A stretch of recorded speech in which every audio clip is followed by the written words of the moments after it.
नमस्कार दोस्तों, welcome to education Hindustani review में आप सभी का स्वागत है। मैं हूं आपका सर अर्पित सर। दोस्तों, आज की क्लास सीटेट स्पेशल क्लास है जिसमें हम लोग साइंस के टॉप 20 क्वेश्चन देखेंगे। साइंस की पेडागोजी आज है, इसको हम लोग बिल्कुल एग्ज़ाम हॉल में छोड़ने वाले नहीं हैं ताकि हमसे कोई भूल कर भी कोई क्वेश्चन छूट ना पाए। और आज आप लोग कॉपी पेन जरूर लेके बैठें क्योंकि क्लास बहुत ही महत्वपूर्ण है। आप लोग वीडियो को पूरा अंत तक देखेंगे तभी आपको समझ में आएगा कि पेडागोजी क्या है। ठीक है, चलिए आज का पहला क्वेश्चन देखते हैं। निम्नलिखित जीवों में से कौन प्रकाश संश्लेषण द्वारा अपना भोजन बना सकता है? पहला ऑप्शन है कवक, दूसरा ऑप्शन है राइजोबियम, तीसरा ऑप्शन है वायरस यानी विषाणु, चौथा ऑप्शन है शैवाल। क्या होगा दोस्तों? आपको क्या लग रहा है क्या होगा राइट आंसर? इसका राइट आंसर होगा दोस्तों शैवाल। शैवाल जो है पानी में पाया जाता है और प्रकाश संश्लेषण से वो अपना भोजन बनाता है। नेक्स्ट क्वेश्चन देखते हैं, ध्यान से क्वेश्चन को पढ़िए। निम्नलिखित में से कौन पेट्रोलियम का उपोत्पाद नहीं है? यानी कि पेट्रोलियम से जो है कौन सा ऐसा उत्पाद है जो नहीं उत्पादित होता है? इनमें से पहला ऑप्शन देखते हैं क्या है, कोक, दूसरा ऑप्शन है बिटुमेन, तीसरा ऑप्शन है स्नेहक तेल, चौथा ऑप्शन है पैराफिन मोम। क्या होगा दोस्तों? राइट आंसर क्या होगा? राइट आंसर होगा आपका कोक। यानी कोक क्या है? कोक जो होता है कोयले का एक ठोस पदार्थ होता है, कोक उसको कहते हैं। ठीक है, और ये जो तीनों हैं आपके बिटुमेन, स्नेहक तेल, पैराफिन मोम, ये जो है पेट्रोलियम के से उत्पादित होते हैं। चलिए ठीक है, समझ गए ना आप लोग। चलिए नेक्स्ट क्वेश्चन देखते हैं। क्वेश्चन ना छूटने पाए इतना ध्यान रखिएगा। आप लोग क्वेश्चन को ध्यान से समझिए ताकि आपका क्वेश्चन साइंस में ना छूटे, क्योंकि साइंस बहुत ही इंपॉर्टेंट है पेपर 2 में और इसका पेडागोजी भी इम्पॉर्टेंट है। अगर आपको बीच में कहीं से थ्योरी का भी क्वेश्चन मिल जा रहा है तो आप ये ना समझिए कि पेडागोजी के क्वेश्चन नहीं है, क्योंकि पेडागोजी के क्वेश्चन हैं इसलिए ऐड किएगी ताकि आप लोग बोर ना हो। ठीक है, चलिए थर्ड क्वेश्चन देखते हैं। किस समुच्चय में केवल दूरी मापने के मात्रक हैं? पहला ऑप्शन है 42 वर्ष प्रकाश वर्ष, दूसरा ऑप्शन है 42 मीटर प्रकाश वर्ष, तीसरा ऑप्शन है मीटर हर्ट्ज 42, चौथा ऑप्शन है मीटर प्रकाश वर्ष हर्ट्ज। क्या होगा राइट आंसर?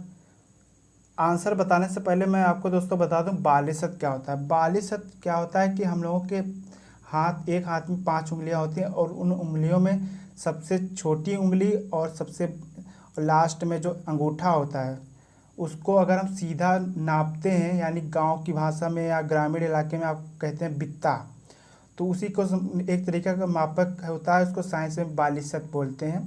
तो वो भी एक दूरी का मापक होता है।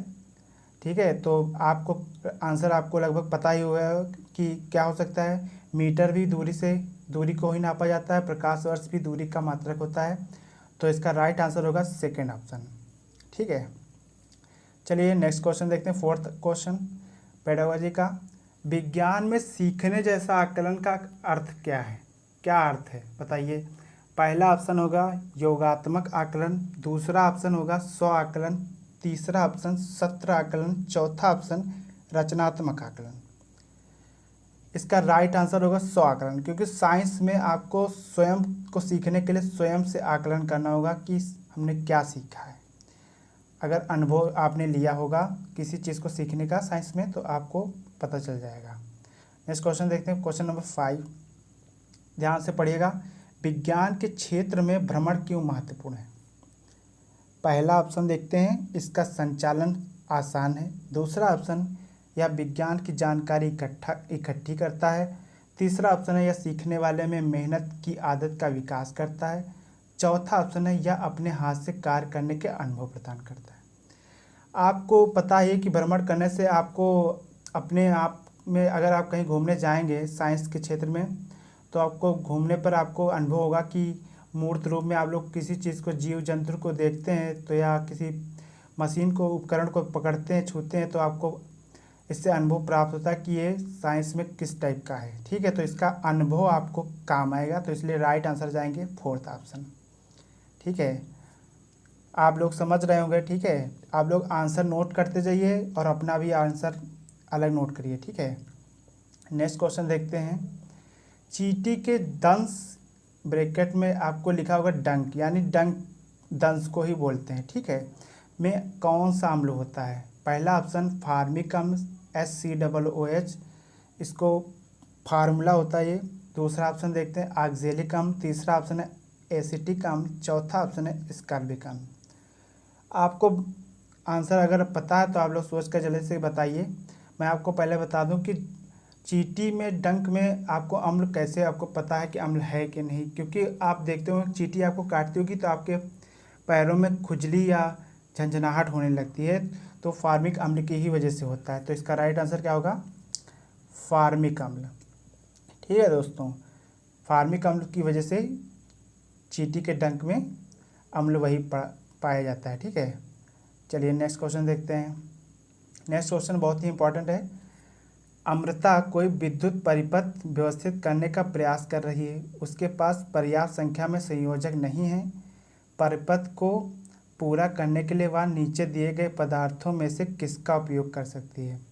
अमिता है, एक लड़की है, ठीक है, तो वो अपने घर में जो है विद्युत लाइट यानी कि लाइट को जोड़ रही है अपने परिपथ में, और उसके पास तार नहीं बचे हुए हैं। तो किसका तार लिया जाए कि वो उपयोग में आ जाए? तो इसमें ये पूछा जा रहा है, समझने की कोशिश करिएगा। तो इसका पहला ऑप्शन देखिए, स्टील का तार होना चाहिए। दूसरा ऑप्शन है कांच की छड़ होनी चाहिए। तीसरा ऑप्शन है रबड़ की पाइप होनी चाहिए। चौथा ऑप्शन है मोटा धागा होना चाहिए।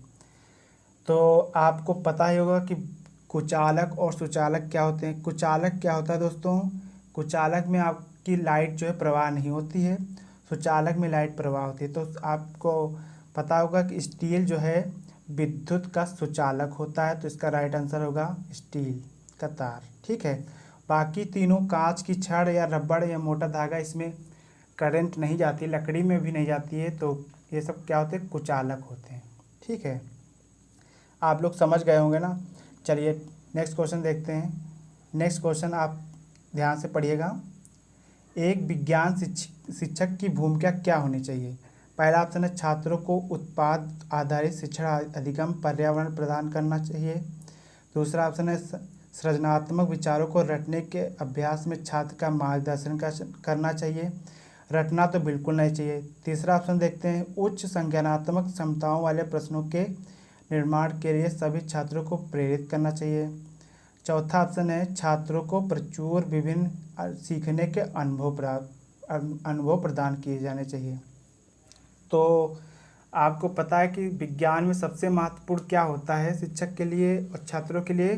तो वो होता है छात्रों के लिए, शिक्षक अगर भूमिका निभा रहा है तो छात्रों के लिए सबसे ज़्यादा महत्वपूर्ण होगा उसका अनुभव।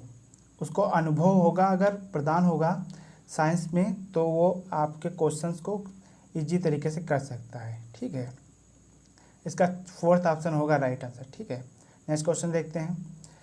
निम्नलिखित में से किसका विकास विज्ञान के द्वारा होता है? ए पॉइंट देखिए निष्पक्षता, दूसरा बी पॉइंट है वैज्ञानिक दृष्टिकोण, सी पॉइंट है वैज्ञानिक स्वभाव, डी ऑप्शन है स्थायी मानस प्रवृत्ति। इसका राइट आंसर क्या होगा? अब आपको ये क्वेश्चन कई बार मिलेगा, इस टाइप के क्वेश्चन अब बनने लगे हैं एग्जाम हॉल में। ठीक है, सिंपल क्वेश्चन नहीं आते हैं, थोड़ा समझने की कोशिश करिएगा। तो ये आपको 4 पॉइंट दे दिए गए ABCD, तो इनमें से आपको सेलेक्ट करना है और नीचे ऑप्शन दिए हुए हैं, तो उसमें से आपको चुनना है। ऑप्शन क्या है ये देख लीजिए, इन्हीं चारों में से आपको सेलेक्ट करना है। तो पहला है BCD, B, C और D, दूसरा ऑप्शन AB और C, तीसरा ऑप्शन है C और D, चौथा ऑप्शन A और D। B कथन, C कथन और D कथन सही है, ये इस टाइप से आपको चेक करना है। तो क्या होगा राइट आंसर इसका राइट आंसर होगा सेकंड ऑप्शन A, B और C। ठीक है, A, B और C, क्योंकि इसमें निष्पक्षता भी चाहिए आपको, वैज्ञानिक दृष्टिकोण भी होना चाहिए, वैज्ञानिक का स्वभाव होना चाहिए। स्थायी मानस यानी कि आप स्थायी मानस प्रवृत्ति के नहीं होना चाहिए, आपका माइंड रुका हुआ नहीं होना चाहिए कि आप साइंस में आप वैज्ञानिक पद्धति को अपना रहे हैं, तो आप दिमाग से आपको स्वभाव होना चाहिए, वैज्ञानिक स्वभाव, और दृष्टिकोण भी वही होना चाहिए। और पक्षपात नहीं होना चाहिए, निष्पक्षता से ही आपको सर्च करना होता है। ठीक है, 10 क्वेश्चन नंबर 10 देखते हैं। कौन सा प्रदूषक और ओजोन परत के अपक्षय के लिए उत्तरदायी है? पहला ऑप्शन है क्लोरोफ्लोरोकार्बन CFC, दूसरा ऑप्शन है अम्लीय वर्षा, तीसरा ऑप्शन है मीथेन और कार्बन डाइऑक्साइड, चौथा ऑप्शन है कार्बन डाइऑक्साइड और कार्बन मोनोऑक्साइड। क्या होगा राइट आंसर? राइट आंसर होगा इसका क्लोरोफ्लोरोकार्बन, यानी CFC गैस जो होती है वो हमारे ओजोन परत को नष्ट करने का काम करती है, यही इसकी उत्तरदायित्व मानी गई है। चलिए नेक्स्ट क्वेश्चन देखते हैं। क्वेश्चन नंबर 11 है, दूध में निम्नलिखित कौन से पोषक तत्व पाए जाते हैं या होते हैं? पहला ऑप्शन देखते हैं protein, vitamin C, vitamin A, दूसरा ऑप्शन है कार्बोहाइड्रेट्स, विटामिन C, आयरन यानी लोहा, तीसरा ऑप्शन है प्रोटीन, आयरन, विटामिन D, चौथा ऑप्शन है प्रोटीन, कैल्शियम, विटामिन D। क्या होगा राइट आंसर?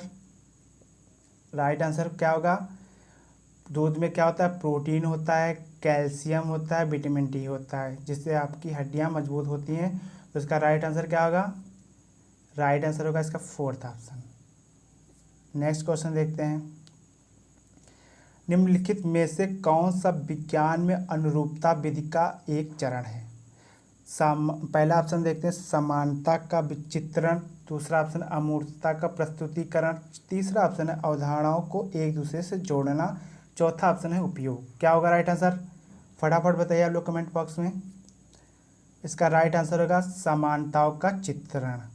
आपको समानताओं का चित्रण इसका एक विधि का एक चरण होता है, अनुरूपता विधि का। ठीक है, नेक्स्ट क्वेश्चन देखते हैं। निम्नलिखित में से कौन सा समस्या समाधान विधि का एक चरण नहीं है? पहला ऑप्शन है स्थिति की कल्पना करना, दूसरा ऑप्शन है समस्या का प्रयास करना, तीसरा ऑप्शन है निष्कर्ष निकालना, चौथा ऑप्शन है अवलोकन करना। तो इसका पहला ऑप्शन होगा स्थिति का कल्पना करना, समस्या का प्रयास करना, दूसरा ऑप्शन होगा निष्कर्ष करना, लेकिन फोर्थ ऑप्शन नहीं होगा, अवलोकन करना समस्या समाधान विधि में नहीं होता है। तो इसका राइट आंसर क्या होगा? इसका राइट आंसर होगा फोर्थ ऑप्शन जाएंगे, अवलोकन। ठीक है, इसमें नहीं चरण है ये पूछा गया, ध्यान से पढ़िएगा आप लोग। ठीक है, नेक्स्ट क्वेश्चन देखते हैं। विज्ञान अधिगम का एक महत्वपूर्ण उद्देश्य क्या है? अगर विज्ञान को सीखने का एक महत्वपूर्ण उद्देश्य आपसे पूछा जाए तो क्या बताएंगे आप लोग? पहला ऑप्शन देखते हैं विज्ञान का ज्ञान अर्जित करना, दूसरा ऑप्शन है विज्ञान की विषय वस्तु की जानकारी एकत्रित करना, तीसरा ऑप्शन है अध्ययनकर्ताओं में ईमानदारी, अखंडता और सहयोग के मूल्यों की प्राप्ति, चौथा ऑप्शन है अपने सहपाठियों को विज्ञान का ज्ञान अर्जित करने में सहायता करना। अगर आप विज्ञान की अधिगम का एक महत्वपूर्ण उद्देश्य समझते हैं तो आपके अंदर ईमानदारी भी होनी चाहिए, अध्ययन करने के समय अखंडता भी होनी चाहिए और सहयोग के मूल्यों की प्राप्ति होनी चाहिए। तो इसका राइट आंसर क्या होगा? थर्ड ऑप्शन जाएंगे। ठीक है, नेक्स्ट क्वेश्चन देखते हैं।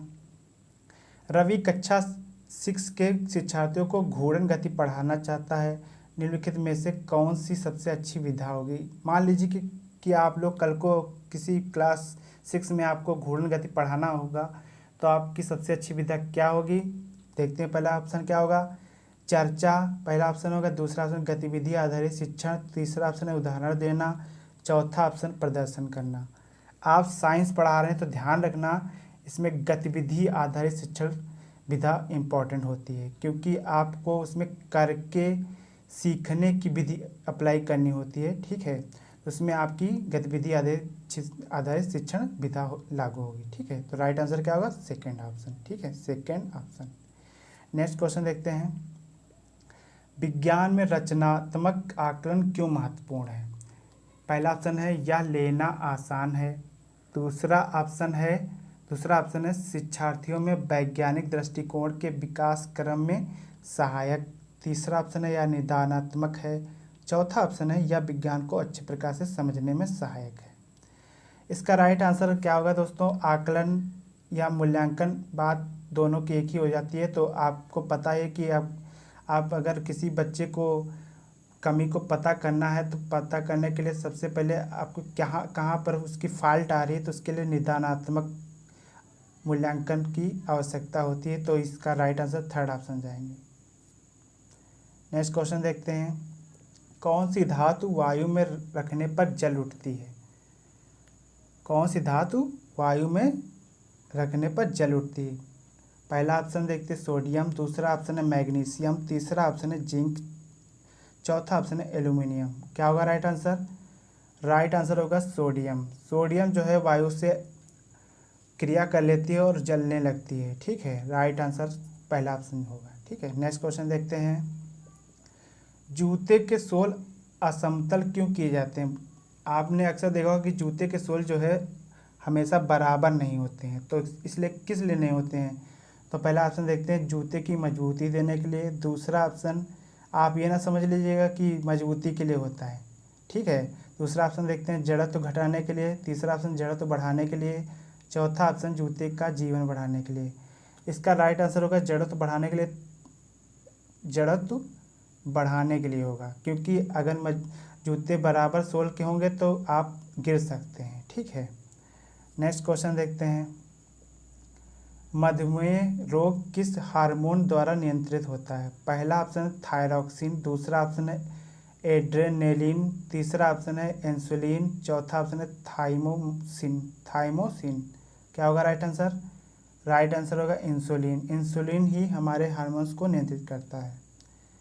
और इस क्लास का लास्ट क्वेश्चन ध्यान से देखते हैं क्या होगा, ध्यान से पढ़िएगा, विद्यालय में विज्ञान मेले का आयोजन क्यों किया जाता है? तो पहला ऑप्शन देखते हैं, शिक्षार्थियों को विज्ञान में उच्च शिक्षा के लिए तैयार करने के लिए, शिक्षार्थियों को अपनी परीक्षा में अच्छे अंक प्राप्त करने में सहायता करने के लिए, तीसरा ऑप्शन है शिक्षार्थियों में विज्ञान में सृजन एवं प्रयोग करने की क्षमता का विकास करने के लिए, चौथा ऑप्शन है शिक्षार्थियों का उनके प्रदर्शन के आधार पर मूल्यांकन करने के लिए।